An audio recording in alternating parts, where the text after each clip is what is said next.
চেষ্টা করব যে আমরা যতটুকু অগ্রগতি জানি, যেহেতু আপনারা অলরেডি জানেন যে ডিবিতে হস্তান্তর হয়েছে। আমাদের এখানে উপস্থিত আছে সাম্যর হত্যাকাণ্ডের সময় যে সাক্ষীরা ছিল, তারাও আমাদের সাথে এখন উপস্থিত আছে। তো সবাইকে উপস্থিত রেখে আজ যে লিখিত বক্তব্যটি আমরা পেশ করব সেটা আমরা শুরু করছি। আমাদের সাথে আইআর এর শ্রদ্ধেয় শিক্ষক শিক্ষিকারা উপস্থিত আছে, আইআর ডিরেক্টর উপস্থিত আছে। শহীদ শাহরিয়ার আলম সাম্য হত্যাকাণ্ডে দ্রুত ন্যায় বিচার নিশ্চিতকরণে শিক্ষা ও গবেষণা ইনস্টিটিউটের শিক্ষক শিক্ষার্থী ও সাম্যর বিশ্ববিদ্যালয়ের বন্ধুদের সংবাদ সম্মেলনে আপনাদের সবাইকে আমন্ত্রণ। শাহরিয়ার আলম সাম্য 2018-19 সেশনে ঢাকা বিশ্ববিদ্যালয়ের শিক্ষা ও গবেষণা ইনস্টিটিউটে ভর্তি হন। ঢাকা বিশ্ববিদ্যালয়ে আসার আগে থেকেই সে বিভিন্ন যৌক্তিক দাবিতে দেশে আন্দোলন করে আসছিল। প্রশ্ন ফাঁস আন্দোলন, ডাকসু আন্দোলন থেকে শুরু করে জুলাই গণ অভ্যুত্থান, সব আন্দোলনেই সাম্যর সম্মুখ সারির যোদ্ধা হিসেবে উপনীত হন। আপনারা জানেন গত 13 মে 2025 রাতে ঢাকা বিশ্ববিদ্যালয়ের শিক্ষার্থী আমাদের বন্ধু শহীদ শাহরিয়ার আলম সাম্যকে ক্যাম্পাস সংলগ্ন সোহরাওয়ার্দী উদ্যানে নির্মমভাবে হত্যা করা হয়। সাম্য সবার আগে ঢাকা বিশ্ববিদ্যালয়ের একজন শিক্ষার্থী, কিন্তু আমরা দুঃখজনকভাবে দেখতে পাচ্ছি সাম্যর হত্যাকাণ্ডের পর তাকে নিয়ে রাজনৈতিক ছাত্র সংগঠনগুলো বিভাজন ও নোংরা রাজনীতি করে যাচ্ছে। এই নির্মম হত্যাকাণ্ডকে ঘিরে রাজনৈতিক দলাদলি আমাদেরকে আসলেই আশাহত করে। আমাদের প্রত্যাশা সাম্য হত্যাকাণ্ডের বিচারের দাবিতে পুরো বিশ্ববিদ্যালয়, প্রশাসন, ছাত্র, শিক্ষক সবাই ঐক্যবদ্ধ হয়ে আমরা রাজপথে থাকব এবং প্রেসার ক্রিয়েট করব যেন সাম্যর যথাযথ এবং ন্যায্য বিচার আদায় হয়। আরেকটি দুঃখজনক ব্যাপার হলো সাম্যকে নিয়ে অনলাইনে নানা ধরনের বাজে ও কুরুচিপূর্ণ মন্তব্য করা হচ্ছে, তার চরিত্র হননের চেষ্টা করা হচ্ছে।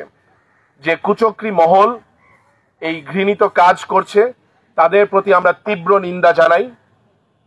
পাশাপাশি আইনানুরূপ পদক্ষেপ নিতে আমরা যে সংশ্লিষ্ট প্রশাসন আছে তাদেরকে আমরা বাধ্য করতে চাই। শহীদ শাহরিয়ার আলম সাম্য হত্যাকারী সকলকে দ্রুত শনাক্ত ও গ্রেপ্তার করে জনসম্মুখে মিডিয়ায় প্রকাশ করতে হবে। হত্যার আশেপাশের এলাকার সকল সিসিটিভি ফুটেজ মিডিয়ায় প্রকাশ করতে হবে।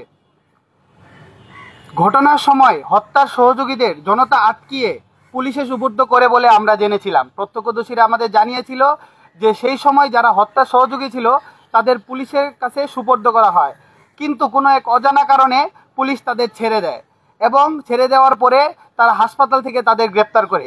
আমরা যেসব পুলিশ সদস্য যাদের ধরেছিল তাদের কি কারণে ছেড়ে দিয়েছিল তাদেরকে অবশ্যই জবাবদিহিতার আওতায় আনতে হবে। শাহবাগ থানার পাশেই যে অস্ত্র ও মাদক সিন্ডিকেট গড়ে উঠেছিল এর সাথে সম্পৃক্ত সকলকে জবাবদিহিতার আওতায় আনতে হবে। সর্বোপরি শাহবাগ থানার আসামি ধরার ক্ষেত্রে স্পষ্ট গাফিলতি আমরা দেখেছি এবং এর জন্য তাদেরকে জবাবদিহিতার আওতায় আনতে হবে। সাম্য হত্যার পর থেকে বিশ্ববিদ্যালয়ের প্রশাসনেরও গাফিলতি আমরা দেখেছি যে বিশ্ববিদ্যালয়ের ভিসি প্রক্টর দেখা যাচ্ছে যে এখন অত্যন্ত তৎপর হয়েছে, কিন্তু তারা সাম্য হত্যার পরপরই তারা যে গাফিলতি দেখিয়েছিল তার আমরা নিন্দা জানাই। এবং বিশ্ববিদ্যালয় অর্ধ দিবস শোক পালন করে সাম্য হত্যার, একটা পূর্ণ দিবস শোক পালন করতেও তারা যে দ্বিধা বিভক্ত হয়, যার জন্য আমরা বিশ্ববিদ্যালয় প্রশাসনকে নিন্দা জানিয়ে রাখলাম। ভিসি প্রক্টর সহ বিশ্ববিদ্যালয় প্রশাসনকে তদন্ত বিচারের নিয়মিত ফলো আপ নিতে হবে এবং আমাদের কাছে তা যে প্রকাশ করতে হবে এবং সেখানে সাম্যর পরিবার, বন্ধু, তার ইনস্টিটিউটের শিক্ষক এবং সহপাঠীদের যুক্ত রাখতে হবে। সাম্যর বিচার নিশ্চিতকরণের জন্য কমিটি প্রস্তুত করতে হবে, যাতে তদন্ত কর্মকর্তার সাথে বিশ্ববিদ্যালয়ের ভিসি প্রক্টর, শিক্ষা ও গবেষণা ইনস্টিটিউটের শ্রদ্ধেয় ডিরেক্টর সহ সাম্যর শিক্ষক এবং সহপাঠীরা সেখানে যুক্ত রাখতে হবে এবং সেই কমিটি যে কোনো সময় তাদের তদন্ত কর্মকর্তাদের থেকে তথ্য সংগ্রহ এবং তাদের যতটুকু প্রয়োজন ইনপুট দিতে পারবে। সাম্যর বিচার নিশ্চিতকরণে বিশ্ববিদ্যালয়ের যেসব সংগঠনগুলো প্রতিবাদ জানায়নি তাদের প্রতি আমরা নিন্দা জ্ঞাপন করলাম। পাশাপাশি আমরা জানি যে শাহবাগ থানার প্রতি যে গাফিলতি ছিল, তারপরে সাম্য হত্যাকাণ্ডের বিচার নিশ্চিতকরণে এই হত্যাকাণ্ডের তদন্ত ডিবির কাছে হস্তান্তর করা হয়েছে এবং সেই বিষয়ে নাহিয়ান হচ্ছে যে আপনাদেরকে আরেকটু বিস্তারিত বলবে। আপনারা জানেন যে ডিবিতে তদন্ত হস্তান্তর হয়েছে, তারা আমাদের সাথে কোঅপারেট করেছে। আমাদের প্রতিনিধি দল সাক্ষীদের সহ তাদের কাছে গিয়েছিল। তদন্তের স্বার্থে আমরা সব তথ্য আপনাদের কাছে দিতে পারছি না, তবে তাদের একদিনে আমরা যে প্রোগ্রেস দেখেছি সেটা আমরা বিগত 5 দিনে আমরা থানা প্রশাসন বলেন, বিশ্ববিদ্যালয় প্রশাসন বলেন, আমরা সেখানে আমরা দেখতে পাইনি। তো প্রশ্ন রয়েই যায়, যেই সরকার আমাদেরকে রিপ্রেজেন্ট করে, যে অন্তর্বর্তী সরকার আমাদেরকে রিপ্রেজেন্ট করে, যে বিশ্ববিদ্যালয় প্রশাসন আমাদেরকে রিপ্রেজেন্ট করে, তারা সাম্যকেও রিপ্রেজেন্ট করত, অথচ সেই সাম্যর বিচার আনার ক্ষেত্রে তাদের আমরা গাফিলতি লক্ষ্য করেছি। এটা আমরা তীব্র নিন্দা জানিয়ে রাখছি।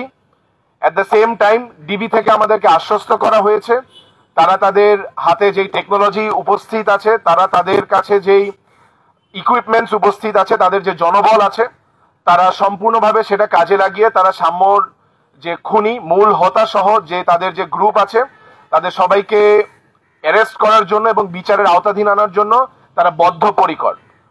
কিন্তু অ্যাট দ্য সেম টাইম আপনাদেরকে জানিয়ে রাখতে চাই, আজকে 7ম দিন, বারবার বলে আসছি, কোন খুনের আসামিদের ধরতে 7 দিন লাগা উচিত নয়। একটা রাষ্ট্রে যদি খুনি ধরতে 7 দিন লাগে তাহলে সেখানে কেওয়াস হবে, সেখানে আন্দোলন হবে।